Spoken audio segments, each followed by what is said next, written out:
Hello. In Sail GP, every decision is made in a split second at the start.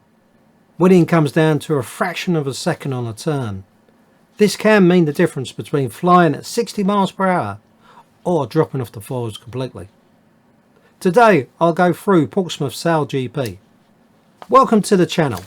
Let's go over the results.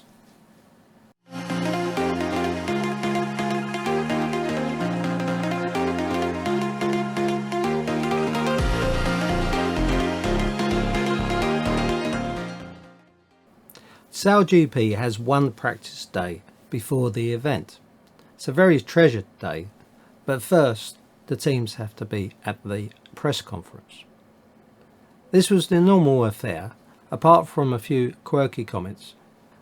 Hannah Mills saying "bring on the fire" when she was asked about the pressure of a home race. The so-called group of death, Group A, proved to be totally inaccurate. In either group, it would be difficult to qualify for the final. The teams have to score enough points to be in the first two of the group. 5 points for a win, decreasing down to 1 point for fifth. 3 group races on a Saturday, 2 on a Sunday, and then the 4-boat final. With the slightly longer format, would the spectators be bored? Definitely not. And from the broadcast team, there wasn't a problem. With the speed of these boats, it wasn't much longer than usual. For the teams as well as all the parties involved, it's the day everyone familiarises themselves with the conditions and the location. The forecast was for a good wind, a bit gusty at times, and with a bit of a chop when the tide changed. The F-50s were rigged with an 18-metre wing and the high-speed foils. I sat on the shore and took a few images to prepare myself, and it looked like a pretty good day for all the teams. There were that few usual teething problems, but nothing that couldn't be worked out by the team. Saturday was as forecast. Blue sky and a good breeze. Sail GP supplied a golf buggy with driver to take us media around the event, so I decided to position myself at the edge of the grandstand D near the drone station. Group A first race. North Star Canada and Brazil had a great start. Denmark got an early start penalty, with Australia in third.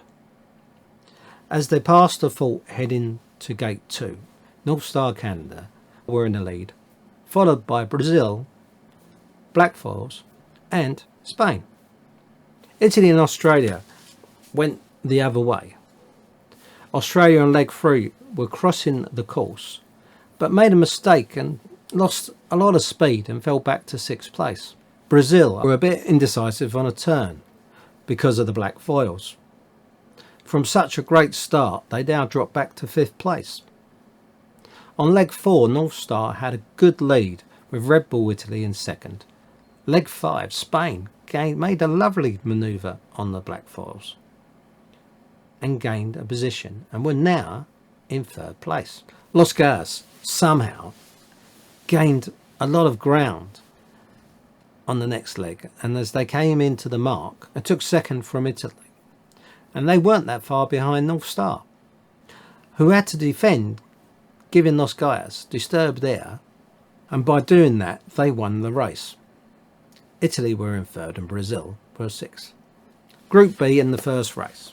Artemis, Swedes and the USA had a great start, and as they came to the first mark, Artemis and USA were side by side. At gate 2, US were in front. Artemis went the other way. Emirates GBR followed on the upward leg, and at gate 3 the Americans made a poor turn and lost speed and were still in front of Artemis.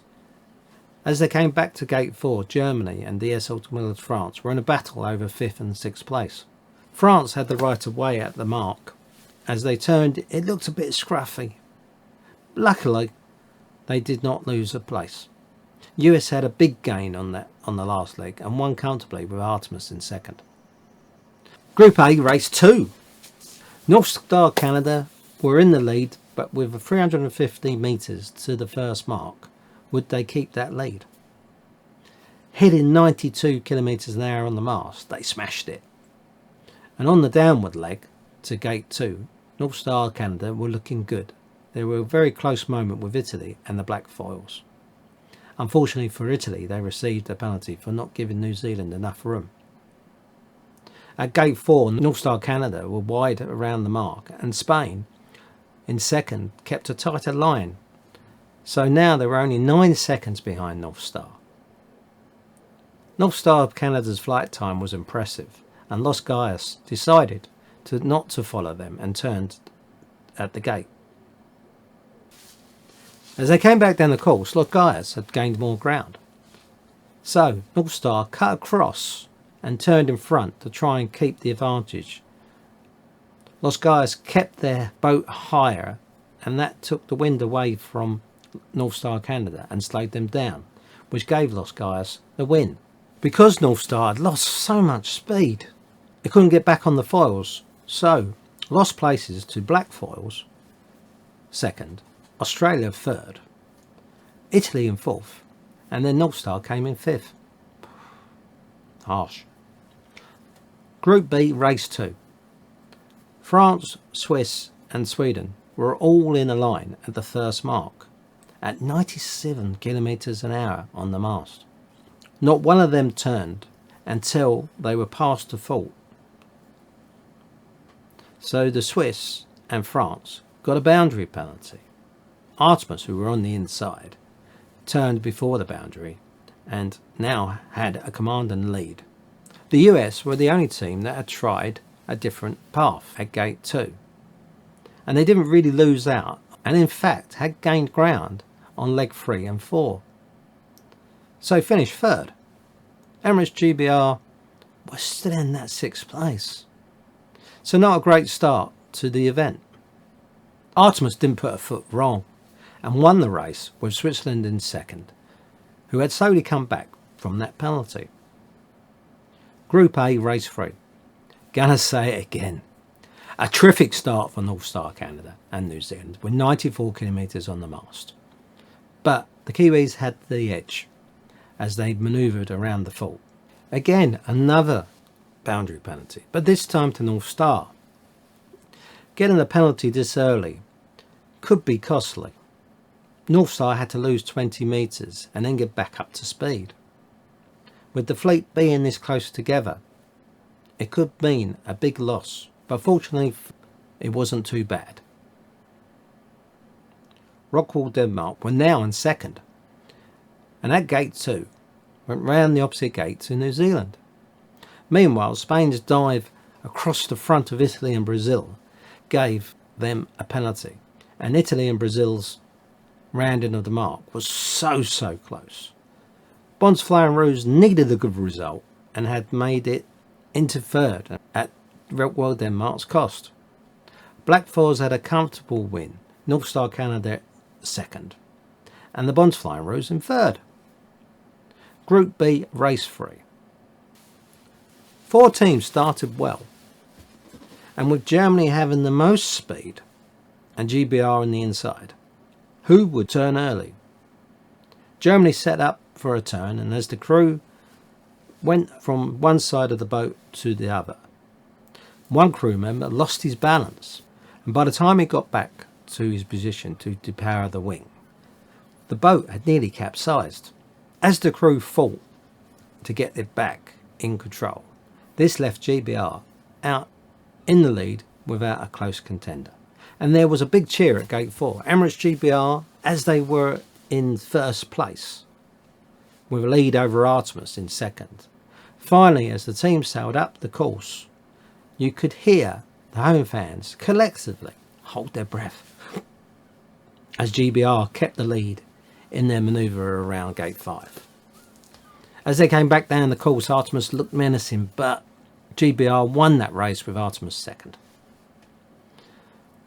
With Emirates GBR's win, general atmosphere at the event and in the media centre were more upbeat, and with day 1 over, there were a few surprises like Australia and GBR, didn't really get their racing together, and both teams were in 4th place on the group scoreboards.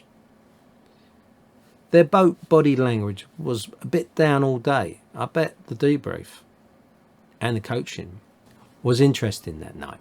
Sunday, Group A, Race 4. North Star had a really tight moment at the windward mark and got an early start penalty, but their manoeuvre caused Red Bull Italy to run out of room, so they couldn't cross the start line. Unfortunately, they had to do a 360 turn in order to start the race. Not to be left out, Black Foils fouled Los Gaias at the start, leaving the Bonds Flying Rouge with plenty of room and leading the race, with Spain in second. As they came to the bottom gate, Los Gaias turned the opposite way and were followed by Brazil and Canada, while Australia and Denmark and New Zealand on their side of the course. Gate 4, Los Gaias had made up some ground and were now in first place, but Australia took a close line around the gate and took that first place back. Only a second in between positions could have been anybody's race. Australia and Spain fought hard for first and second, and Denmark and New Zealand were in a little close battle for third and fourth. New Zealand got a penalty for not giving room at the boundary and had to drop back behind Denmark as they headed back towards gate 6. Australia won and Spain came second. Black Foils lost 2 places. North Star, Canada, took that 4th place. Group B and Race 4. Germany got the jump on all the other teams, a real healthy lead for themselves, with Emirates GBR in second. France were in third at the first mark. At gate 2, Germany was still in the lead as they rounded the gate and headed along the shore. France and Emirates GBR swapped places, with Germany still leading at gate 4 and France in second, and now Artemis were in third. Emirates GBR seemed to be dropping back as they had no real speed in this race. Dylan Fletcher asked over the comms, "Why are we losing?"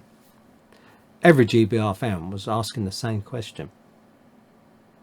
Germany got a boundary penalty but still kept the lead by a large margin, but made an error that they didn't really need.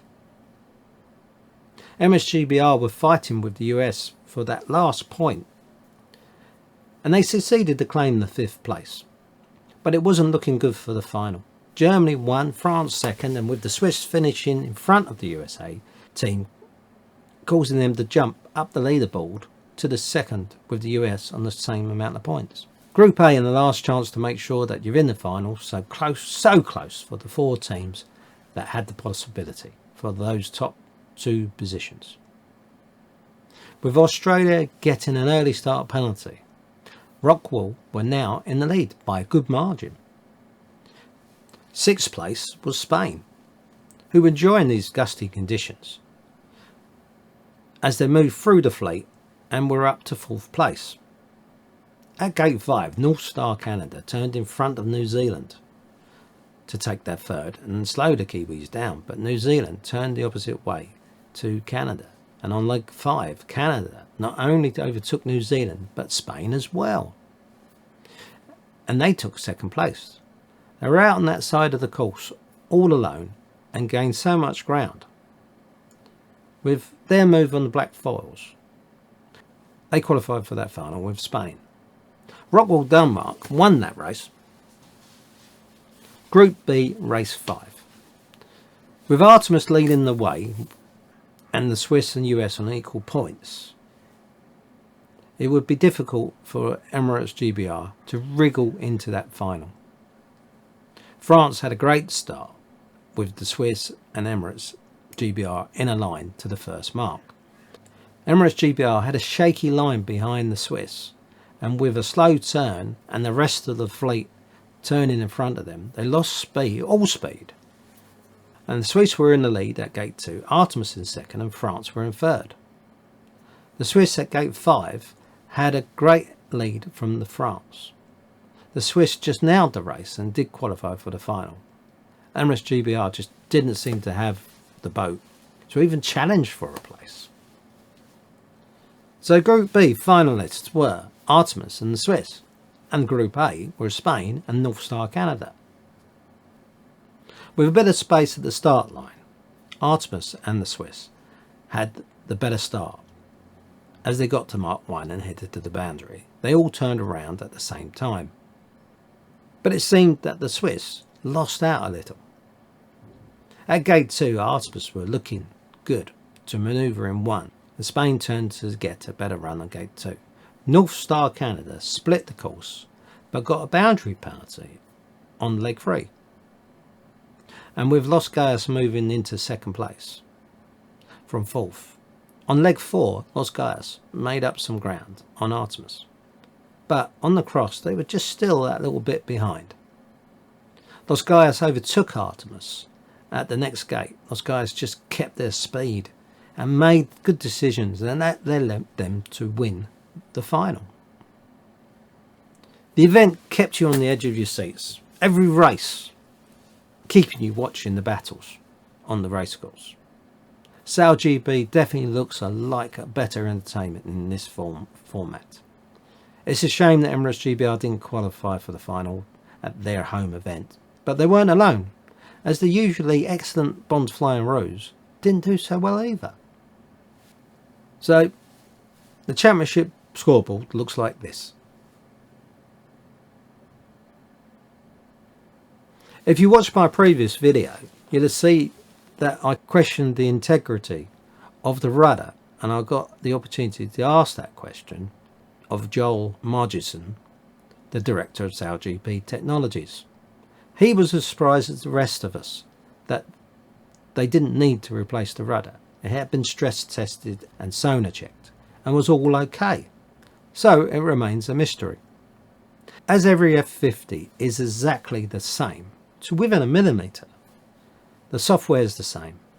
The data is shared between the teams. The only difference is the athletes. Looking ahead, with F1 changing Bahrain to Malaysia, will this set a precedent for the sports events to be changed from the Middle East? At the next event is in Germany. It's the Rockwell Germany Sail Grand Prix on the 22nd to 23rd of August. Will the Bonds Flying Rose be able to forget about Portsmouth? Will Emirates GBR need to change their pace, as Los Gaias seem to be showing everybody how it's done? Hope you enjoyed the video. Don't forget to subscribe or give me a thumbs up, and I'll see you in the next one. Goodbye for now.